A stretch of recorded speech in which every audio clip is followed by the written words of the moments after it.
నరసరావుపేటలోని సత్తెనపల్లి రోడ్డులో వేంచేసి ఉన్న శ్రీ అయ్యప్ప స్వామివారి దేవస్థానంలో పంచముఖ ఆంజనేయ స్వామివారి దేవస్థానంలో ఈ నెల 17వ తేదీ బుధవారం సామూహిక హనుమాన్ వ్రతాలు నిర్వహించడం జరుగుతుందని అర్చకులు తెలిపారు. నరసరావుపేట పరిసర ప్రాంతాల ప్రజలు హనుమాన్ వ్రతాల్లో పాల్గొని స్వామివారిని దర్శించుకొని తీర్థప్రసాదాలు స్వీకరించవలసిందిగా కోరారు. ఈ కార్యక్రమాలు ఆలయ అధ్యక్షులు బచ్చు సత్యనారాయణ, కార్యదర్శి గంధం వెంకట సూర్యనారాయణ, కోశాధికారి మైలవరపు ధనుంజయ్ ఆధ్వర్యంలో నిర్వహించడం జరుగుతుందని తెలిపారు. 17/12/2025 అనగా బుధవారం పూట సామూహిక హనుమత్ వ్రతములు నిర్వహించమన్నది మన దేవస్థాన కమిటీ సభ్యులచే మరియు భక్తుల సహాయ సహకారాలతో సామూహిక హనుమత్ వ్రతాలు నిర్వహించమన్నది. ఈ హనుమత్ వ్రతము అంటే ఈ స్వామివారు రాముల వారు సీతమ్మ వారి జాడ కోసమే వెతుకుతూ ఉండగా ఆ జాంబవంతుడు ఈ హనుమంతు వ్రతాన్ని చేస్తే నీకు ఫలితం దొరుకుతుందయ్యా, హనుమంతుడు వెళ్ళి నీకు పని చేస్తాడని చెప్పి జాంబవంతుడు చెప్పగా ఈ వ్రతాన్ని రాముల వారి చేత ఈ వ్రతం చేయిస్తాడు, హనుమంతు వ్రతాన్ని.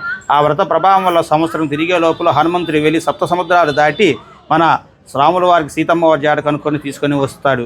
అదే కాకుండా ద్వాపర యుగంలో శ్రీకృష్ణుడు ద్రౌపది అర్జునుని వివాహం చేసుకోవడం కోసమే తనకున్నటువంటి దోషాలు ఏమన్నా పోతాయమ్మా, ఈ హనుమత వ్రతాన్ని ఏర్పాటు చెయ్యి అని చెప్పి ఆ వ్రతాన్ని ఏర్పాటు చేస్తాడు.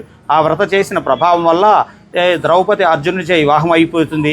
వివాహం అయిన తర్వాత అర్జునుడికి ఏం చేస్తాడంటే ఆ ద్రౌపది చేతిలో ఉన్నటువంటి ఆ కంకణాన్ని చూసి, అమ్మ ఈ కంకణం ఏంటిదే, ఇది కంకణం ఏంది అంటే ఇది హనుమత వ్రతము, కృష్ణ అన్నయ్య చేయించాడు ఈ వ్రతాన్ని, ఈ వ్రత కంకణం ఉంచుకోమన్నారు అది ఇది అని చెప్తే ఆ వ్రతం ఏంది, కంకణం ఏంటి, హనుమంతుడు ఏంది, హనుమంతుడు అంటే నా జెండాపై మా రథంపై ఉండే జెండాపై కపిరాజుడు, అటువంటి వ్రతం చేయటం ఏంటి అని చెప్పి ఆ కంకణాన్ని అవమానించేసి ఆ కంకణాన్ని తెంపిస్తాడు. ఆ కంకణ అవమానంతో ఇదైనందువలన ద్రౌపది వస్త్రాభరణమై అగౌరవం అవుతుంది. అదే కాకుండా ఆ కంకణానికి 13 ముళ్ళు వేసి ఉంటుంది.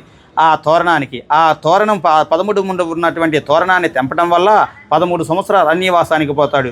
అటువంటి అరణ్యవాసానికి పోయిన తర్వాత వ్యాస భగవానుడు చెప్తాడు ఏమని అంటే, అయ్యా అర్జున అందరూ బాగున్నారా అంటే ఏం చెప్పమంటారు గురుగారు, ఇలాంటి పరిస్థితి ఇలా వచ్చింది అది అంటే, నాయన నువ్వు హనుమత వ్రతం చేసినటువంటి కంకణాన్ని తెంపావు, ఆ వ్రతాన్ని నువ్వు ఇప్పుడు చేసుకో, మళ్ళీ నీ రాజ్యం నీకు వస్తుంది నాయన అని చెప్పి ఆ వ్యాస భగవానుడు ఆ వ్రతాన్ని గురించి వివరించి ఆ వ్రతం చేయిస్తాడు. ఆ చేయటం వల్ల ప్రభావంతో మళ్ళీ అర్జునుడు పంచపాండవులందరూ కూడా తన రాజ్యాన్ని సొంతం చేసుకొని సుఖ సంతోషాలతో వర్ధిల్లుతూ ఉన్నారు.